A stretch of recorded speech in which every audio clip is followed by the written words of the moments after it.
शिकायत करने के बजाय भगवान का इशारा समझने का प्रयास करें। लोगों को अक्सर भगवान से जो भी मिलता है उसके लिए कृतज्ञता जाहिर करने को कहा जाता है, लेकिन वो ऐसा नहीं करते बल्कि हमेशा जो नहीं मिला है उसकी शिकायत करते रहते हैं। ऐसे में वो उन चीज़ों की भी कदर नहीं करते जो उनके पास है और जो उनके लिए बहुमूल्य साबित हो सकता है।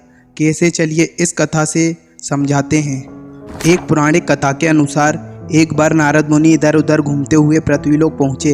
वहाँ वो सबसे पहले वह गरीबों की बस्ती में गए, जहाँ उन्होंने जब एक निर्धन व्यक्ति से उनका हालचाल पूछा तो उसने अपना दुखड़ा सुनाते हुए कहा कि मैं बहुत कष्ट में हूँ, कृपया मेरी मदद करें और मेरी अर्जी भगवान तक पहुँचा दें ताकि मुझे इस नरक भरे जीवन से छुटकारा मिले।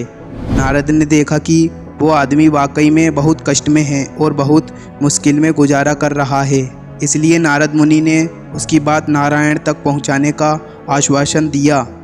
गरीब से मिलने के बाद नारद मुनि अमीरों के इलाके में पहुंचे।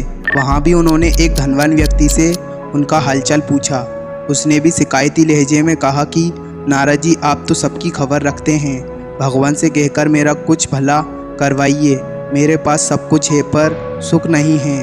नारद जी ने उसे भी आश्वासन दिया। जब नारद जी वहाँ से निकले तो रास्ते में साधुओं के भेष में कुछ लोग मिले। नारद जी ने उनका भी हाल पूछा। उन्होंने कहा कि आप तो स्वर्ग का आनंद ले रहे हैं, एक बार हमें भी मौका दीजिए।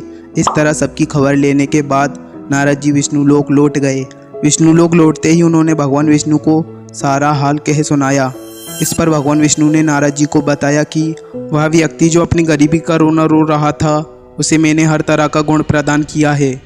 उसके पास बल और बुद्धि है, वह अपनी बुद्धि का प्रयोग कर तथा मेहनत करके अपनी और अपने परिवार की स्थिति सुधार सकता है, लेकिन वह इस प्रतीक्षा में बैठा है कि एक दिन भगवान या कोई शक्ति उसकी मदद करेंगे, इसलिए वह अपनी हालात का जिम्मेदार खुद है। वह केवल अपनी गरीबी देख रहा है, अपनी कुशलता को नहीं।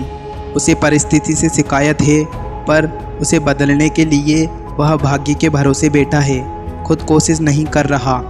भगवान विष्णु ने धनवान व्यक्ति के बारे में कहा कि मैंने उसे इसलिए अधिक धन प्रदान किया था ताकि वह अपने अतिरिक्त धन को गरीबों में बांटे, लेकिन उसने अपना धन अपने पास ही रखा, इसलिए उसे चैन नहीं मिल रहा।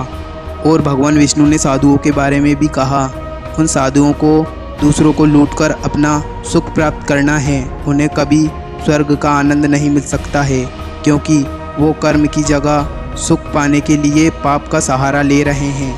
तो मित्रों, मैं आशा करता हूँ कि आपने इस वीडियो से बहुत कुछ सीखा होगा और हमें जो भगवान ने दिया है हमें उसी में खुश रहना चाहिए, ना कि भगवान से शिकायत करना चाहिए।